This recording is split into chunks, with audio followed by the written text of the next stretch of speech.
As an artist, I consume a lot of artistic media, a lot of which I often look up to because of their distinct art styles.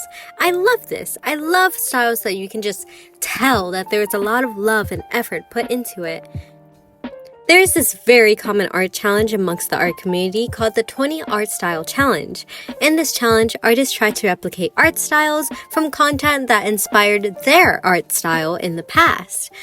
I think this is a great idea, don't get me wrong, but I wanted to focus on styles that I want to learn from in the future. Styles that I look at and go, give it to me now! Let me consume your talent like an off-brand Kirby, now! And because I'm very indecisive, let's put a few art styles on a wheel and let the universe decide my fate.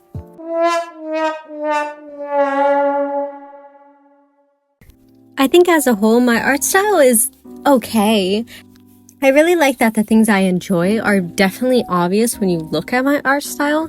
Like, I love vibrant colors. I love glitching and glitchcore or hyperpop, all of that stuff. I love it. And I think you can definitely notice that when you look at my line art or the way I shade or the screen tones that I use. I think I just want to improve my design.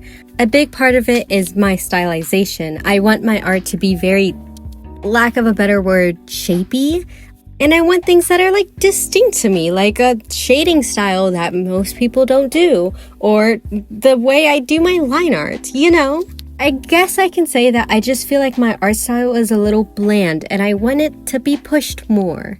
Honestly, I think I might just be in an era of change because I actually used my mascot for the portraits, which is probably obvious by now, but I realized that as I completed this challenge, I have no idea what my mascot's hair looks like under all that glitching. No idea. I don't know which parts of her hair are pink. I don't know which parts of her hair are blue.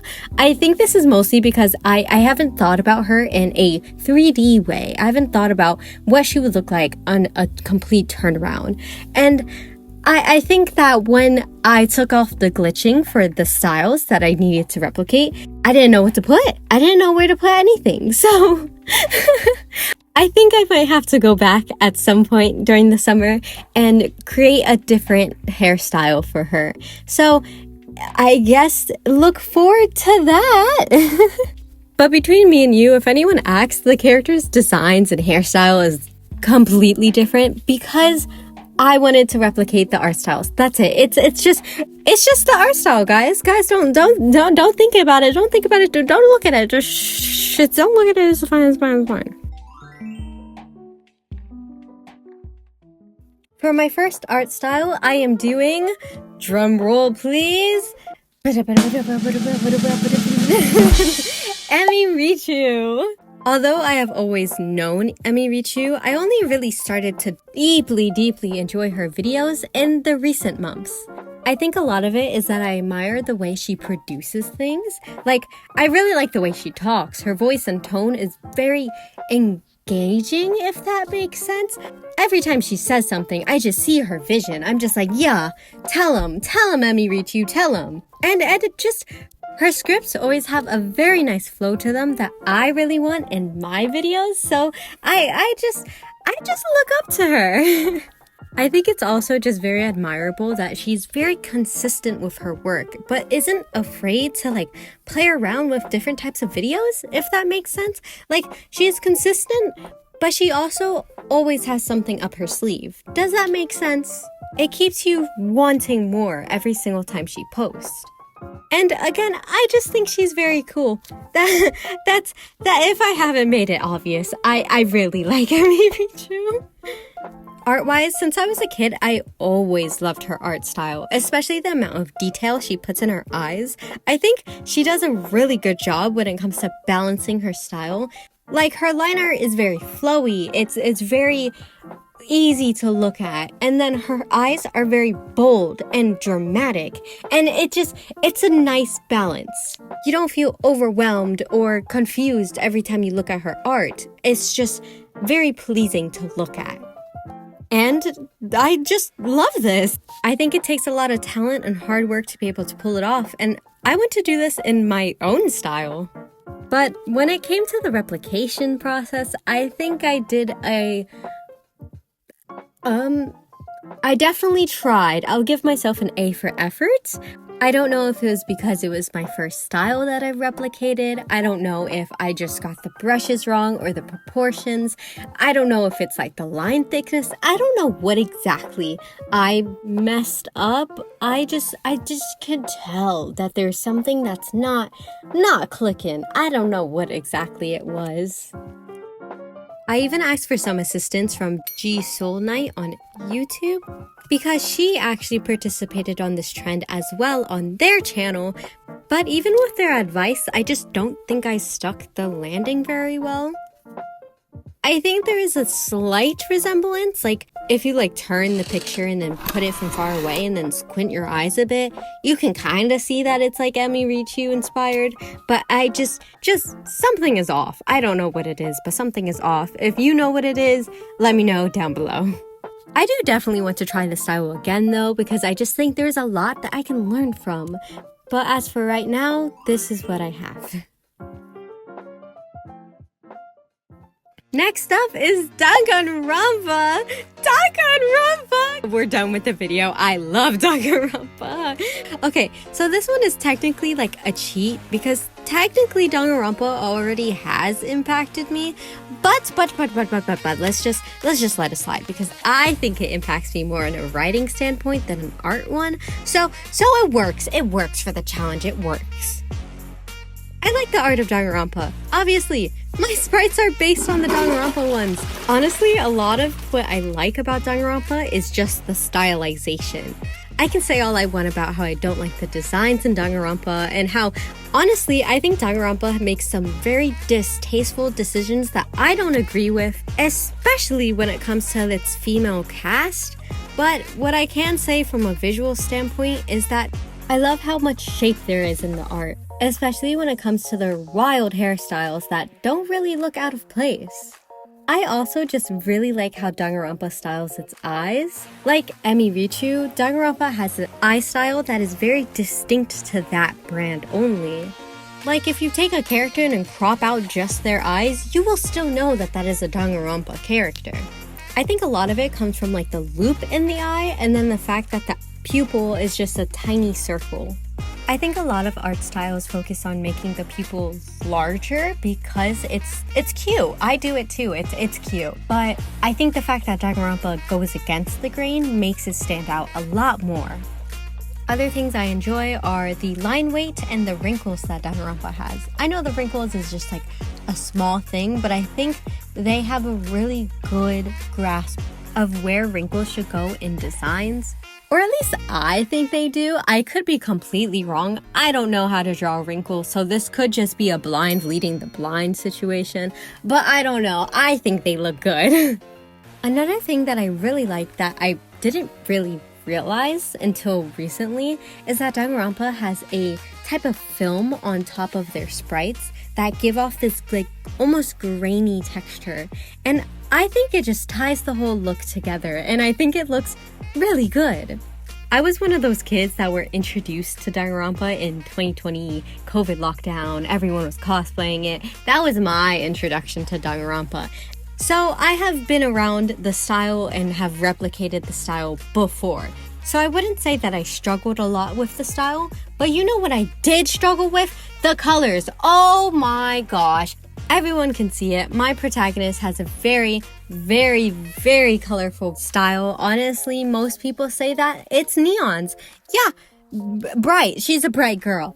And Danganronpa just does not do this. Danganronpa is very desaturated, which works for the game. It works for like the horror aspects. Great, lovely. Does it work for my character? No, it doesn't. It does not at all. Honestly, I know it's a personal problem. I know. But oh my gosh, I think that was the hardest part about this design. I ended up just completely desaturating the hair, and I stole a lot of the colors from Ibuki and Sayaka Maizono because Sayaka has blue hair and Ibuki has pink and blue stripes. So it just worked conceptually because I honestly still don't think it looks very well, but it's fine. It's whatever. Here's Danganronpa Naomi.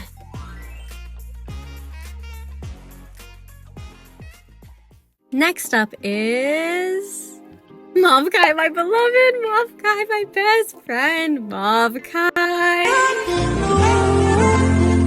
If you don't know Mov Kai, get to know Mov Kai. I love Mov Kai. I have always been a big fan of Mov Kai. His art is very fluid, very diverse, very detailed, just very tasty, very nom nom nom nom nom nom nom nom, consuming.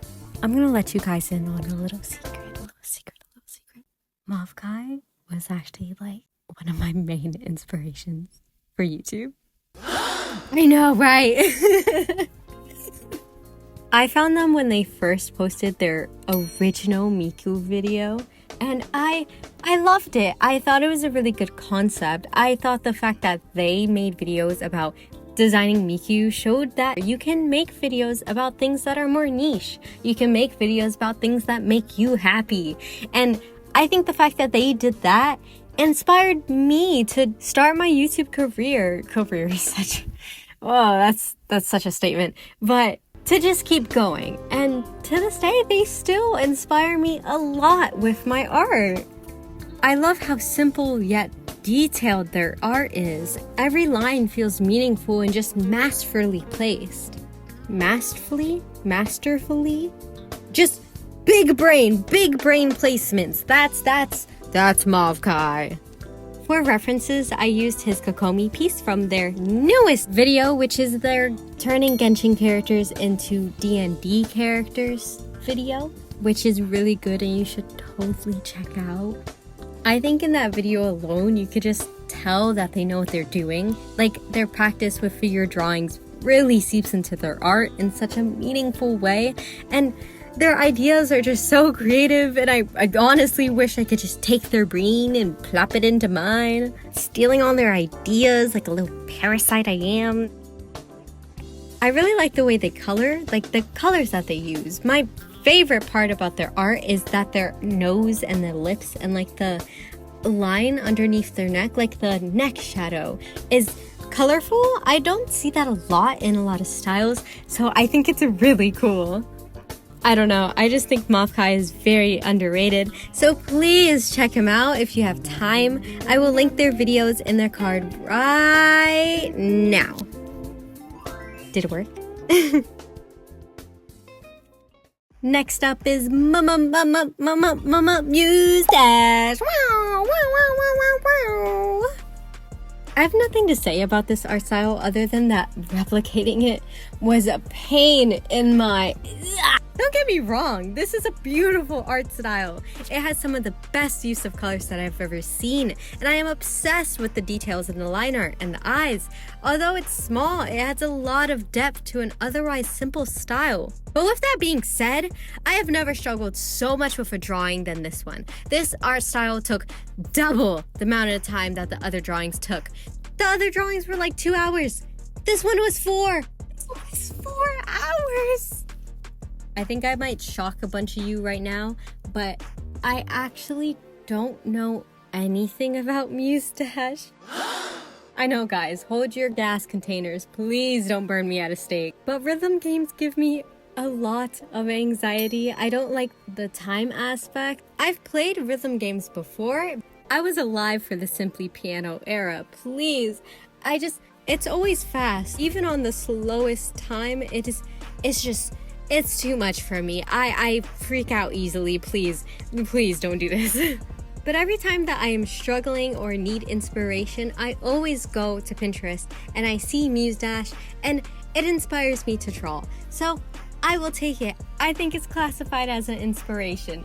I don't know. I am doing it anyways. Hey, remember how I said that this style has a lot of small details? Yeah, well, while drawing, I realized that if you don't add those details, it looks odd. It looks poopy. It looks like doo-doo. I think this drawing really only improved thanks to the help of my friends from Wonderland. They held my hand while I was tweaking over this drawing, and they're just so awesome. Special shout out to Cinnamon Spiders for explaining the shapes to me, Aluros for giving me written out notes on the style, and Pink Little Lamb for helping me with the textures. I think I would have lost my mind without you guys. Last but certainly not least, jelly art style. So this one is going to be a little different to the others because with this one, there isn't a specific creator that I associate with this style. It's more of like the genre of the style as a whole that I enjoy. Does that make sense? Although the style gets a lot of crap for the lack of diversity, which, don't get me wrong, I completely agree with, I really like the proportions of the style, especially when it comes to the size and the distance in the eyes. Something about it is very aesthetically pleasing to me. And although I do really think that the features can be very limiting when it comes to this art style, I do like that they do have features. Does that make sense? I like that you can see their lips. I like that you can see their nostrils. I like those things. I think a lot of it is just that I think this style could be improved if there was just a little more. Like the shading is gorgeous. The eye shape, lovely. The highlights, amazing. I think it's just that when an art style starts to rely too heavily on those features, it can feel a little dissatisfying. Process-wise, I think this style was the easiest for me. I can't take all the credit for that though, because there are a lot of great tutorials for this type of art style on YouTube, and I relied heavily on that. Although I can say that I don't think I want my art style to cross into the realism aspects that this style does. I really want to take a lot from the shading aspects of the style. This style is very distinct because of where they put the colors, because of the strokes of where they put the paint, and their use or lack of use of lines in their art. I do think that the style is interesting. I think it's nice to look at. And I think my favorite part about this art style is the eyes. When I first started drawing, I don't think that it looked great. There was just something wrong with it. It wasn't correct. It was the same feelings that I felt when I tried to replicate Emirichu's art style. And it was only when I took off the inner corner of the eye did I think that it really started to look like the jelly art style. And this stood out to me because I feel like that's such a unique thing. A lot of art styles include the inner corner. I think it's very common to emphasize the inner corner actually, but with the jelly art style, it's completely erased. The color of the eye completely overshadows the inner part of the eye, and I think that's very interesting. I also really like how the pupils are just humongous. The pupils take out like half of the eye, and I think that's really cute. Mwah! Chef's kiss. That's my favorite part. But that's my take on it. And we're done! That's my take on the 5 art style challenge. I do really want to try this challenge again, so if you have any art styles that you would like to see me try out, let me know down below. Also, let me know if you have any comments, questions, or concerns. As always, thank you so much for watching. Keep drawing, have a great day, and of course, don't die.